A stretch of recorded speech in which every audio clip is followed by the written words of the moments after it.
Okay, welcome back. This is TOMTalks, and today I wanted to do a quick video unboxing the Eahora X5 Plus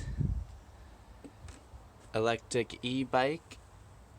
Here's the info. It just arrived on my porch, and this is what it looks like. I think the shipping weight is roughly 60 pounds, but I'll show you inside. I'm going to put it together later, but I wanted to show you what's in the box, how they package it, and I'm going to try to get the battery out so that I can charge it. So you can see the bike. It looks like they do a good job.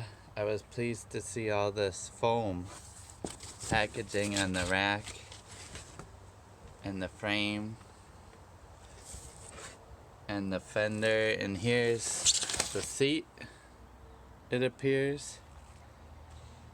But what I'm gonna do, like I say later, is put it together. Here I found the keys are down attached to the frame.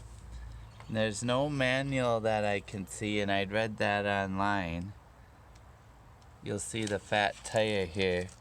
But on this bike, the battery is hidden inside the frame. So what I think I need to do is pull it out, and then I should be able to get the battery out, plug it in to charge for a bit while I'm gone, and then come back later and I can assemble it tonight. So this is the Eahora X5 unboxing. This is how it comes in the box.